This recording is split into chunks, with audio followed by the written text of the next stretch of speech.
Hello, everyone, and welcome to another episode of LSEG Post-Trade Solutions Ahead of the Curve. I am John Pucciarelli. I will be your host today.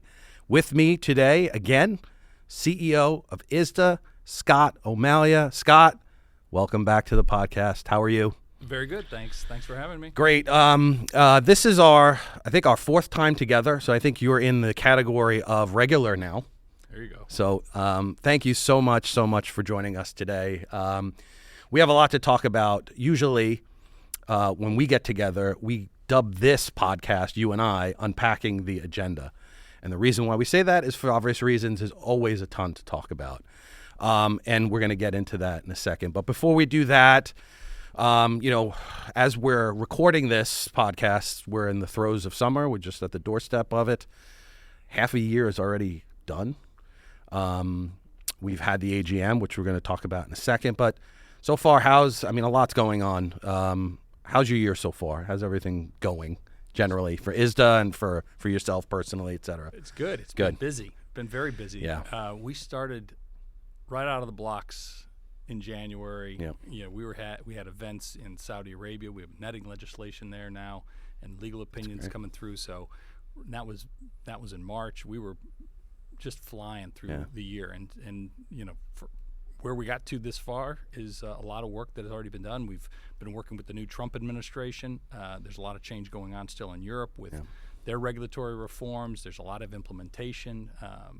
We've been to India, we've been all over Asia to support innovation and the use of derivatives in a safe and efficient manner. Great. It's funny, you mentioned the Trump administration. Obviously, we have a new Trump administration. I came in January.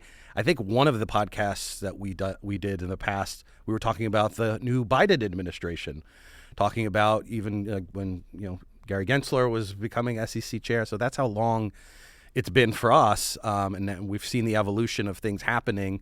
We'll talk a little bit about geopolitical stuff in a minute. Changes at the agencies as well. But before we do that, we had another AGM. This was the 39th AGM. I get confused a little bit because I know we're celebrating the 40th anniversary of ISDA, which we'll talk about later. This is the 39th AGM in Amsterdam. Another great event. A lot to talk about. What are some of the things, from your very unique perspective as CEO of ISDA, what are some of the things that stood out to you? It could have been the content. It could have been Amsterdam. I'm always curious to hear your take on it. Well, and I know a lot of work goes in on it as well. Yeah, it's an enormous amount of work. But it was a successful AGM. Great attendance, wonderful city. Amsterdam's such a great city. Mm-hmm. A lot of people came in before and stayed longer to enjoy that. We had great weather at the time, so it was perfect. But the content was excellent.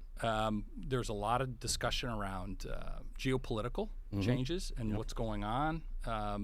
We're talking a lot also about the implementations of the work that we're doing. Obviously, Basel's a big issue that we're very focused on. U.S. Treasury clearing, the clearing mandate is a huge issue, and walk through some of the things later in this podcast, I suspect, as we get to that issue. Also emerging markets, talking about how ISDA's constantly thinking about how we make safe and efficient markets all over the world. I mentioned Saudi Arabia and India as two of the big targets for us. We've had very successful engagement there, so we'll continue on that bit of work. But the other bit was the 40th anniversary, as you mentioned. Yeah, we had that COVID year, so we actually 2020 we did not have an AGM. That's right. That's why the math doesn't work. But yes, it is ISDA's 40th anniversary, and we were able to celebrate that. We brought back some of, not brought them back. I mean, they've been part of the ecosystem for all of these years. Yeah, but we had a great panel about the history of ISDA and all the way back to the very origins and beginnings. And that was a fascinating conversation and discussion. And I think a lot of people that came back that maybe haven't been back recently really were able to share some of their perspectives. And it's amazing that it went from just a small niche kind of financial services opportunity to what we have today is a global, super important risk. Hundreds of trillions of dollars in notionals. And I'm a history buff on a lot of things. I love history, and this is no different to me. Obviously, it's close and near and dear to both of our hearts. but yeah, just to see that and to mark the time and seeing the folks that were there in the beginning was great for me too. Yeah. And yeah, to see where it's all come. I think it's important for other people, like especially newer folks coming into the derivatives market, learning about ISDA for the first time. It's really important to let them know like where it all started. I think it's great, and we're going to talk about future leaders too. We got a lot to talk about in that program that ISDA does as well. But one of the other things that came out of the AGM was SIMM 2.7. 2412. 2412. 2412. And just to give people a perspective on that, and so obviously from an LSEG solutions, post-trade solutions perspective, it's core to our business. We have initial margin exposure manager where we are the standard for reconciling sensitivity. So we're always working directly with you guys, with your staff, to make sure that we're on top of things. We pass the unit tests, et cetera. But, I wanted to talk about it with you because there's something, it's something new and different, right? There's semi-annual recalibration that's happening now. And there's also something going on in the EU as far as the approval process. And ISDA has put out some really great information, and it's all free on the website to help firms deal with that. So do you want to just give us a little bit of background on that and what your perspective is on that as well? Sure. Yeah. As you noted, we're SIMM 2.7 dash 2412. Yep. So this is our first biannual recalibration. And we've worked with the regulators over 2024 to implement and to get to this spot. So we will do a recalibration twice this year to support and make sure that SIMM is fit for purpose in the environment and used all over the world. It has become, a great solution that both regulators and the market can benefit from because it does have regulatory oversight and approval. So, in all of the jurisdictions it's provided, people have a way to, responsibly and regulatory appropriately get their arms around this thing and work through this. So. We've added a couple of new jurisdictions this year. We're working towards China. We're working towards India. Yep. They have rules drafted today. South Africa, Mexico are the new ones coming through. Yeah, so we have to continue to support all of the jurisdictions that have it today, as well as expand it and make it relevant going forward. You mentioned the role that we play versus the role that you play. It's super important. We can set the standard and then hand it off for industry implementation. And the fact that you are out there supporting your customers to provide this service is fantastic. Yeah. So our job is to make it current, relevant, regulatory approved, save everybody the hassle of doing themselves in all the jurisdictions. I think we're over 12 jurisdictions today, and make their job a lot easier. Yeah, I mean it's something new, right? So anytime there's something different, everybody's like, well, how are we gonna deal with this? And I mean, you mentioned the European. Yes. There's a bunch of there's a requirement that you have to get your model approved in the jurisdiction that you're using it in Europe, and that's right. Yeah. That's true. There's a deadline of July 12th, and we're coming up against that. It's really a notice to the regulator, and if you're a significant entity, you have to know the ECB as well. Those are the larger banks, right? Yeah, exactly. Yeah. But just to make sure that you file your notice with it, you can find the rest of the material on our website, what you have to do and to whom you have to do it. Yeah. And that's the best pathway forward. I don't think that they're particularly doing anything with the material yet, right? But they will going forward. Yeah, I think, there was a lot of questions from my perspective on the LSEG side, clients asking, what do we have to do?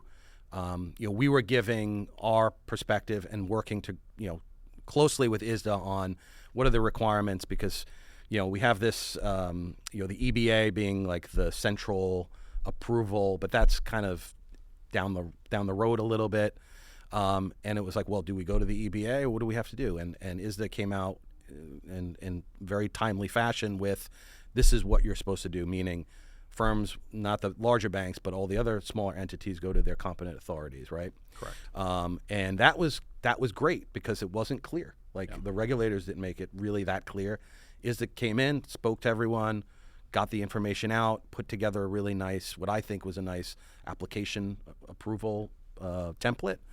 And, we sent that around to all our clients and they were very happy. Good. So when they're happy, we're happy. Yeah, exactly. But we do work with the regulators to clarify that issue because it wasn't clear to us. We engage with them; they've been very forthcoming. We appreciate that, and then we're able to share that with the industry. Yeah, that was great, and we're working towards the July 12th deadline. I think all the unit tests are probably in at this point for us anyway. I'm not going to talk about my competitors. Maybe they're later than me. We'll see what happens. But that was this is a big deal because of the semi-annual, and I'm sure it's all going to go fine. And then we have one in December, right? That's the next one. So that was great. I think the other things that were coming up in the AGM was treasury, right? Treasury clearing, repo clearing. And I know that there's other, trade associations that are kind of looking at this as well. But, ISDA is kind of at the forefront of a lot of this stuff. Some of it's adjacent to the derivatives business, but some is very direct, like repo to the derivatives business. And that's why ISDA is very involved in this. From my perspective, a lot of it that I look at this as like a workflow solution, right? There's going to be a lot more volume. There's going to be a lot more collateral moving around especially for repo.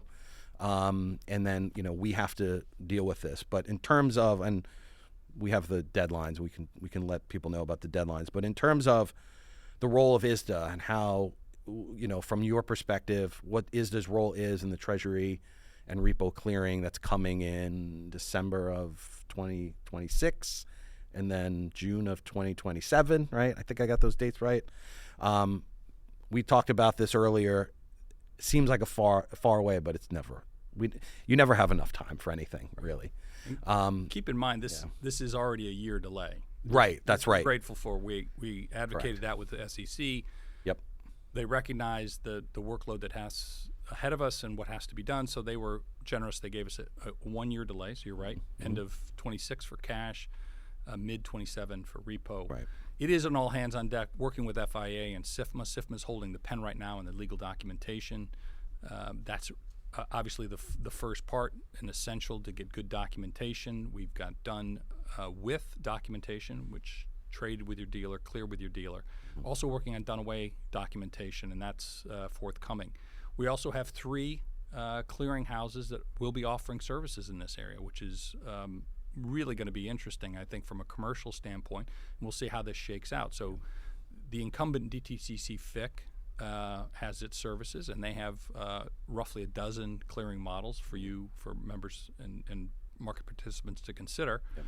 CME has a partnership and an independent proposal that works with FIC. And then ICE has its rule book filed with the SEC. It's not been published for comment yet, so we're waiting on that. So you digest the rule books, you understand what the clearing models look like, and think about the commercial opportunity here. You mentioned the operational challenges. That's significant. Once we figure out what the clearing models are going to be and what the clients and the dealers are going to agree in terms of that documentation, then it's about implementation. Yeah.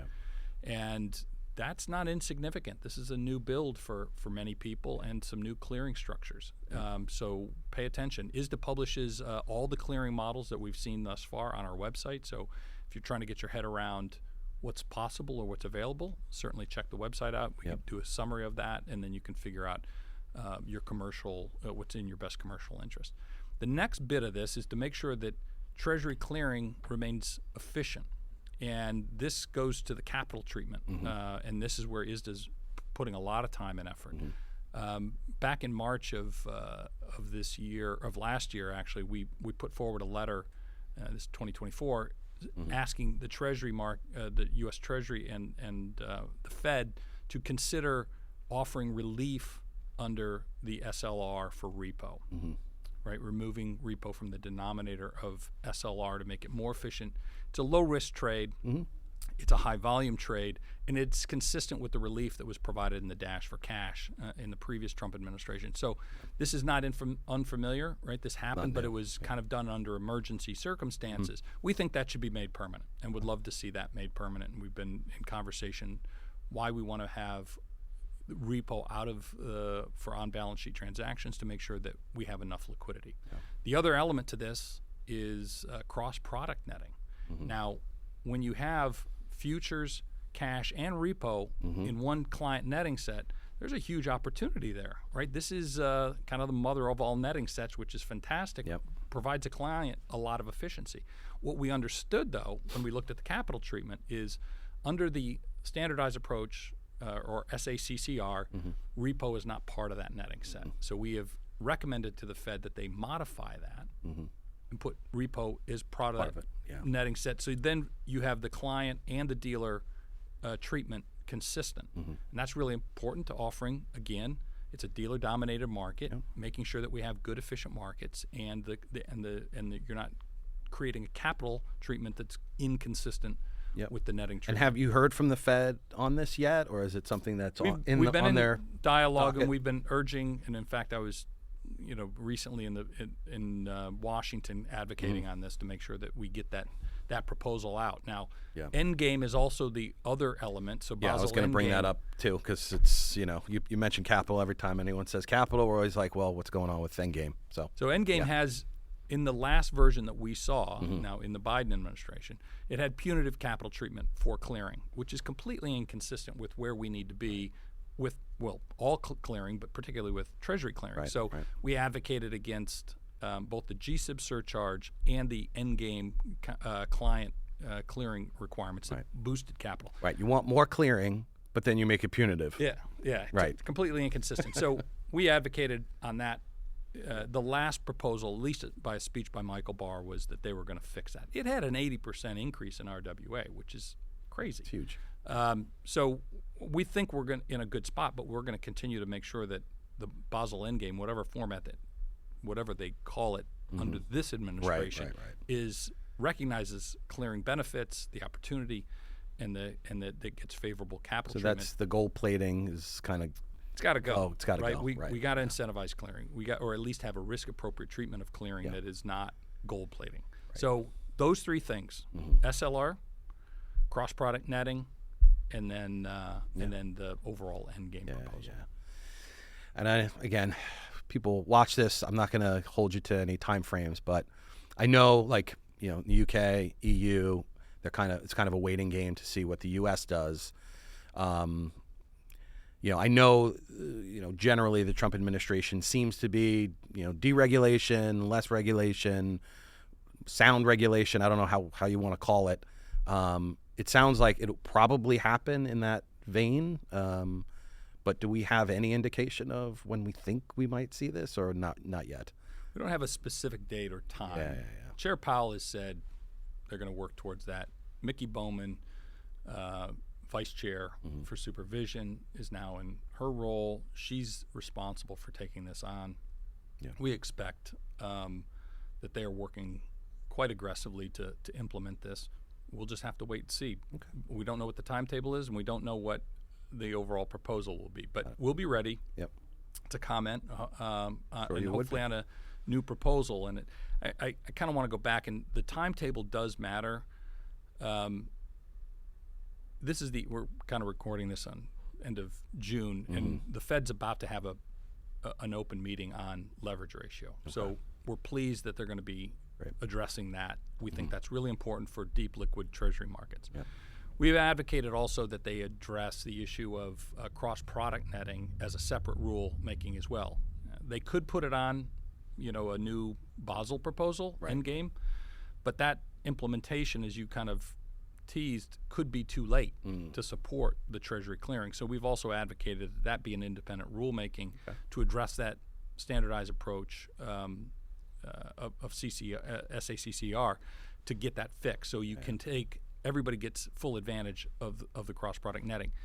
We'll just have to see how they phase this. We'll be commenting. We'll be soliciting views from the market. It'll be, I suspect it just like a busy first half of the year, it'll be a busy the second half. Yeah, and it'll probably all come in 1 month at the end. As it does. As it always does. That's great, Scott. That's really interesting. And, ISDA, as always, finger on the pulse and right in the middle of it. So we'll wait and see. Obviously, from an LSEC perspective, I can't really comment on, you mentioned a lot of other clearinghouses, but not us. Obviously, we are the London clearinghouse. We do clear Treasury futures, but we'll see. We'll see if there's a fourth entrance at some point. But that's neither here nor there. Breaking news, John? No, it's not. I'm not breaking any news. Not breaking any news. Anyway, well, that's good. It's good to know. I'm glad we've laid that out. I think it's really important to keep on top of this. For our capital, optimization business, it's really important, but it's important for everyone to get clear direction, especially from a global perspective, right? It would be nice to have the globe kind of walking in the same direction at the same time. I mean, this is a really important market. Yeah. Right. The Treasury market, super important. It's a global market. Mm-hmm. So this is a global implementation. It funds, the repo market funds so much of our non-cleared margin today. Yep. Right. 1.5 trillion in non-cleared margin, according to the latest. Not ISDA insignificant. Service. No. So we want to make sure that market stays It has to be. It has to liquid, be efficient, cost-effective. And this is the whole point, right? Yeah. This To make is the sure whole that we point. can fund the margining, the clearing, everything else that goes with it, so that our market remains safe and efficient. Yeah. Yeah. That's that's why we exist. That's right. That's right. Well, thank you for that. I'm going to shift gears a little bit and kind of talk a little bit. We'll go you mentioned collateral, so we're actually segueing into it. Something that ISDA has been doing for a little while, and I think it's a great effort because, as younger people are getting into this market and working in the derivatives industry, it's important to engage them. It's important that that we hear from them, new minds, new ways of thinking about things. ISDA Future Leaders in Derivatives program. You've had a few cohorts already. Yeah, four already. We've completed 4. We were part of this last one, the collateral efficiency white paper, which I think was great and was laid out at the AGM as well. Some really good ideas in there. I think, for me, the overall themes were around optimization, liquidity, especially during stress events. We've seen a bunch of those recently. Hopefully, I'm sure we're going to see more of those. But how collateral can move and what types of collateral, high quality liquid assets. And a lot of that, I felt like the paper was really super focused in on that. There was a lot of other things too around new technologies and infrastructure and stuff like that. But to me, that was kind of what undergird the paper, which I think is important to talk about. And I think a lot of things will probably come off the back of that paper. And I know ISDA's working on that already. Yeah. For you, how important is this program for you? And, what are some of the things that kind of came out of this paper? I know we're going to have another one next year. And I don't know if we can talk about that yet. But as far as this one goes, were you proud of the folks in the cohort? I know you were hands-on because I got reports myself saying that we had to present to Scott. I'm like, okay, Scott's, as always, hands-on a lot of things, which made, that was great. I was very happy to hear that. But again, from your perspective, this paper, this program, can you just give me some of your thoughts on it? Yeah, well, the program is, as you noted, our opportunity to kind of recruit and find the best and brightest in the industry that is maybe not engaged in the regular dialogue on either the working groups or in our conferences. So we really want to build the future, and it appropriately named the Future Leaders. They will be taking over for us, and so we want to make sure that they're well prepared. We're not going to be around forever. And engaged. So they are extraordinarily bright, hardworking people with a lot of strong professional backgrounds, right? So, and we bring them from all geographies within the within the ISDA world, and to make sure that we have kind of a complete set. We always task them with an assignment at the beginning of the year. This year was collateral. We've done AI, we've done commodities and climate and sustainability in the past, and they write a report. They all have to work together, and they do a fantastic job. And we also support them by professional training as well. We get coaches for speech making and other training to make sure that they're just really well-rounded professionals going forward. And then we have an alumni group that we kind of have to support as well. And so we build this real strong network, which we hope they benefit professionally, and certainly we can recruit that. We want to engage them in our conferences going forward. They bring a slightly different perspective. Yeah. They're kind of like no holds barred. Yep. Right, and that's this white paper. That's what I love most about it. We have a friend flying around, unfortunately, but that's what I love. That's what I love about it. it is no holds barred. It's everyone kind of just getting around the table and throwing ideas out, and the best ones kind of win. Right. And Well, we had 16 recommendations, I think, out of this out of this paper, and some of these proposals kind of had, were considered previously, but they're like, no, these are really important. We should go back to these things. And just because it's not current industry practice doesn't mean that it doesn't have some value. Thinking out of the box. Explored AI, talking about diverse collateral, more diverse collateral, how you would get that, how you think about tokenization. So really doing a lot of innovative things that we can use as we think about the future, and we certainly have them present and share that. So we 100% support that. We've seen their paper, we've engaged with them on it, and we're behind them 110%. Yeah. Well, I was really proud that we were part of it, and I love the result, and I think there's a lot of great ideas. Tokenization is one thing that we're going to continue to hear, as digital assets become more of a reality, which they're already being used in a lot of circumstances. This is definitely going to be at the forefront along with everything else. And I think, again, we always talk about safe, efficient markets. This is part of that, right? And how do we make it better? And then how do the young people teach old people like me?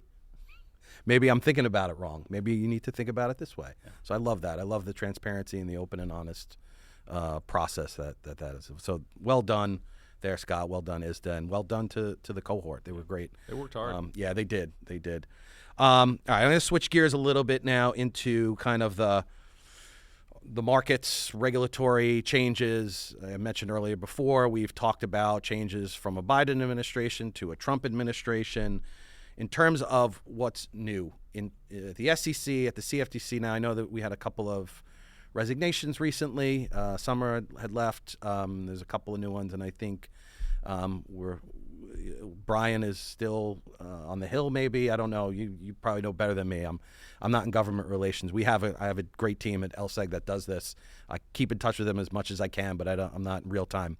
But maybe you could just give us a perspective on, maybe you were a former CFTC commissioner. What's going on at those agencies? Maybe some of the early focus. When Brian Quintens becomes the next chair, what's his agenda? Can you share anything? And you don't have to tell us anything, obviously, that isn't public, but maybe you've heard something recently that and you can share and be helpful for folks. But from your very unique chair, what's your perspective on those agencies now? The question of what's new, it's certainly the leadership. Yeah. So Paul Atkins has been sworn as the new chair of the SEC. Yep. Used to be a former commissioner. His term ended in 2008 previously. But he's also joined by two of his colleagues, Hester Peirce and Mark Ueda, also well-experienced individuals. So they're kind of off and running, and they're doing a great job. Recently for the ISDA world, and they've delayed some rulemaking about data reporting. Mm-hmm. So the swap dealer data reporting requirements, which were due to expire using substitute compliance at the end of this year, they kicked off for 4 years. So I think you were beginning to see their agenda coming through. It's still early days, but I think they're looking very carefully at where they can make reforms to existing rules to make markets stronger, markets better, and kind of get rid of regulation that doesn't make sense. Right.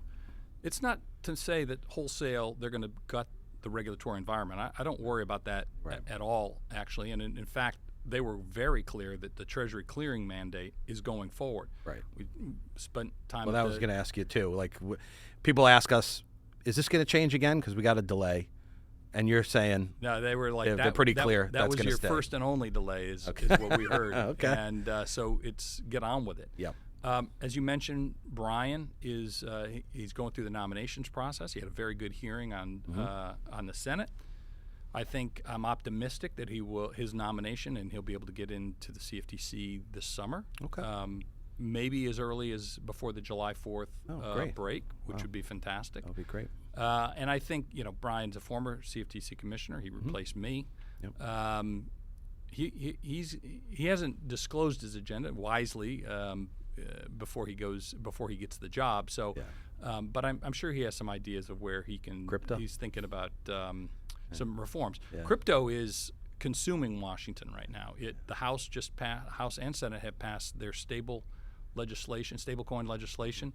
The House committees passed their market structure for crypto. So it's full on, and the conversation in Washington right now is all about crypto right now in the market structure issue. So that will continue to play through this summer and probably early fall, but I do think both the House and the Senate will pass respective bills that will create a new market structure and regulatory clarity, which is important. I think that's an area where ISDA has to contribute in certain areas around the definitions of crypto, making sure that we have good rule of law and clarity around certain definitions for derivatives in crypto. We'll work on kind of the custody treatment of this as well to make sure that that's clear and bankruptcy's well defined. I think that's our role. We don't have to get involved in everything. We don't have to solve everything. But we want to make sure that we have a good level playing field that recognizes and clarifies the regulatory treatment of crypto. Can we stop here 1 second? We have a fly that's buzzing around. I don't know if the air conditioning would help with that. That was great, by the way. I feel like it was like on my head. I got this thing. I've been trying to get it. Can we turn the air on real quick? Yeah, can we just turn this on? Here We'll it take is. a quick break. Oh, here it is. It doesn't stop. That's the problem. Yeah, he's like real aggressive, and I don't want to break anything. Right there. It doesn't stop. I think it might be into the lights. Yeah. You should stay there. Yeah, I've lost it too. I think once the air goes on, it probably will. Here it is. I need like Mr. Miyagi. Mr. Miyagi. I'm going to use the restrooms over here. Yeah, if I had a good We're almost done. We got like one more thing to talk about. But I was okay with him just like buzzing around, but as soon as he started getting on the mics, I don't want people to see that. Yeah, this was an issue in class. Oh, was it? Too. And I kept Yeah. trying to get it, but it won't stop. Yeah, the air conditioning is probably going to push him away. We can't have that on while we're recording, right? It's too loud. Too loud. Yeah. I think the fly might be attracted to all the lights. Yeah, probably. And us too. We probably we're hot, and who knows? They probably want to hang out with us, but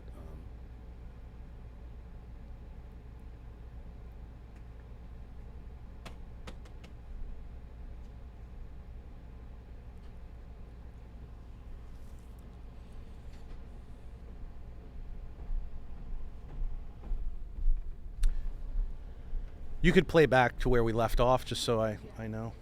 There's two of them. They made babies already. We'll let this cool down. We have plenty of time. Yeah. And then I want to play back where we left off, and then we can go I've from there right into the last. Yeah, I think thing. I finished on the Yeah, you're done on legislative that, right? stuff. Yeah. Okay.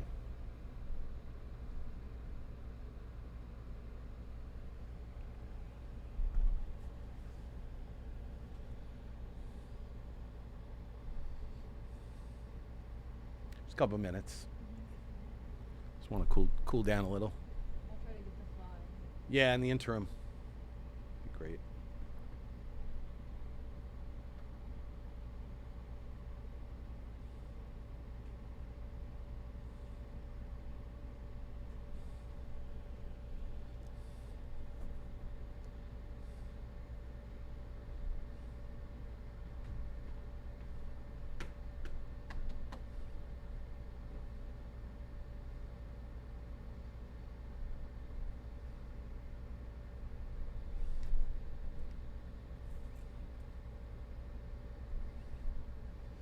So Scott, we can go into this. This was like the value of derivatives, Yeah, right? okay. I'm just going to ask you about, again, coming back to the Trump administration in terms of deregulation, volatility. I'm just going to throw some things out there.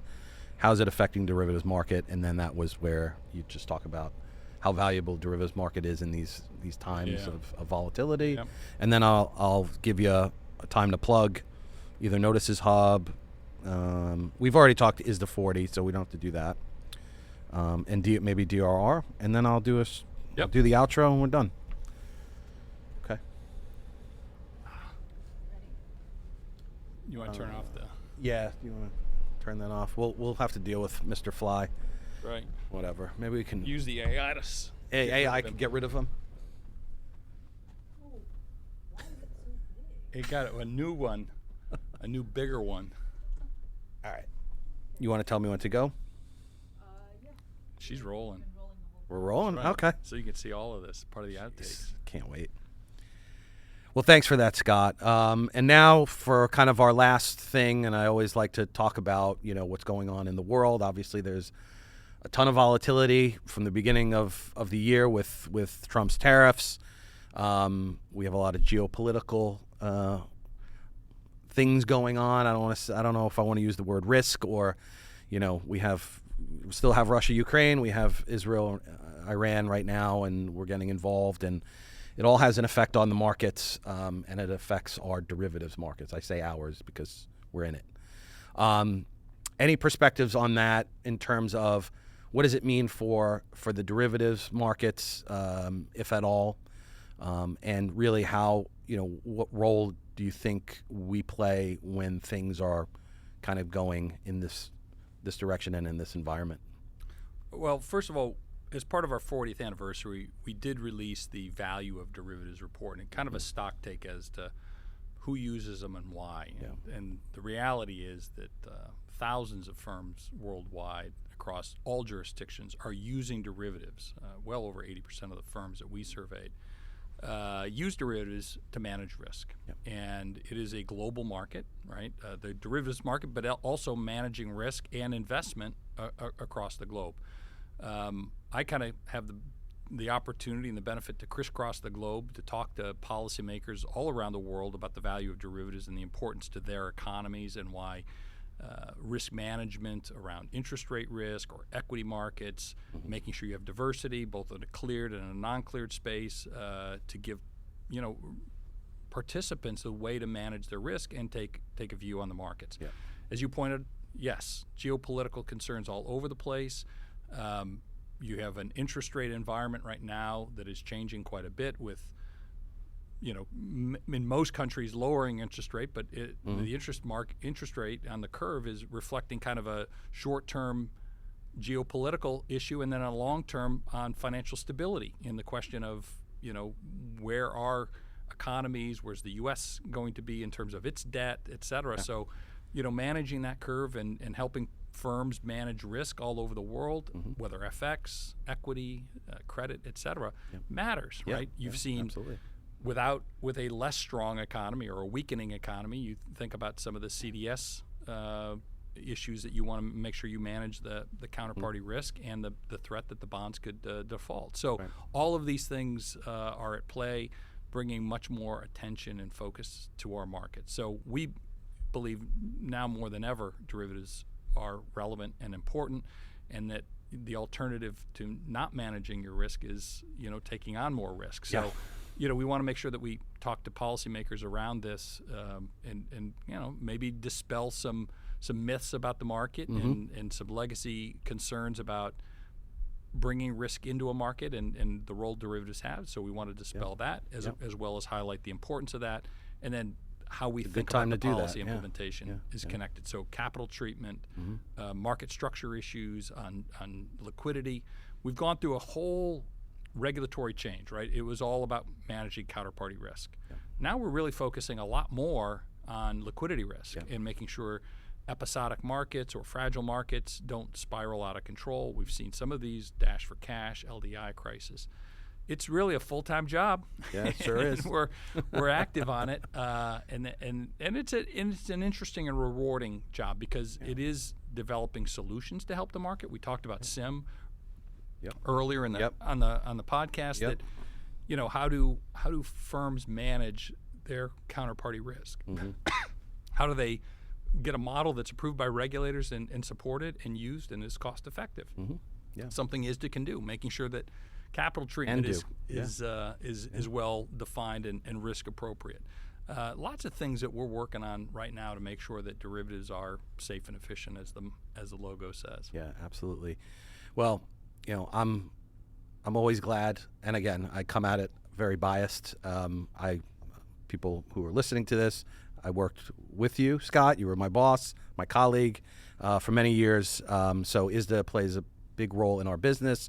They're near and dear to my heart, and I'm glad that you're there and do all the great things that you just laid out. And there's even a lot more than what we were talking about today. But that's great. Thank you for that roundup. Thank you for coming. I think we're done. I mean, I don't know if – I know we always I'm always used to having any other business section of all of my agendas. Is there anything that you want to plug for ISDA? I know there's a lot of other things going on. Anything you want to plug before we go? We're in a very important time now in terms of implementing the Notices Hub and a couple of other solutions. So the Notices Hub is to manage counterparty risk, and certainly in the event of a default, it's just a better way of executing default and terminations between counterparties. We learned after Lehman, after the dash for cash and COVID crisis, and then after the Russia sanctions, the ISDA master agreement requires delivery physically. And when Lehman had moved offices and they defaulted to the entire industry, right? Yeah. So we had to deliver those notices. I remember that. Dash for cash, right? Delivering to empty offices, and then Russia delivering to a country that did not want to be delivered to. Each of these have their own problems, but we have learned from this. So we've created, working with S&P, a technology solution that counterparties will deliver to the Notice Hub, right, the central hub, and then emails will go out, or text, or whatever form you want to communicate that.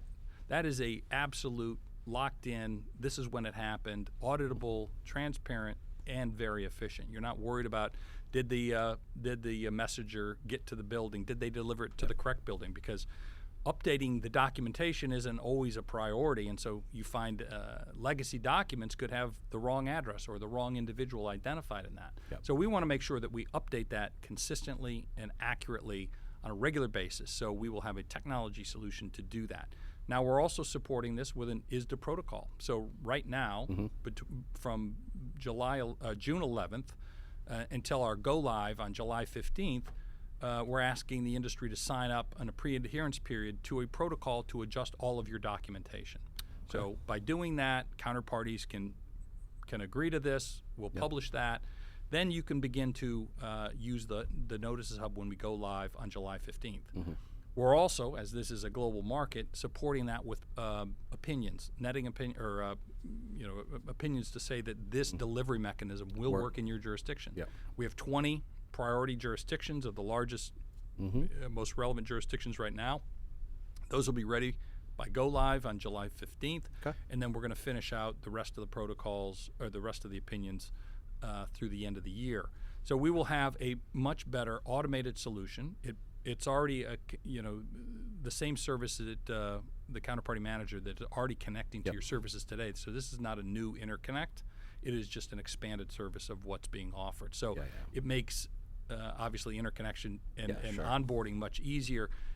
So we were asking the industry to join up, come onto this platform to support it, so you have a much more accurate and timely way of delivering termination notices.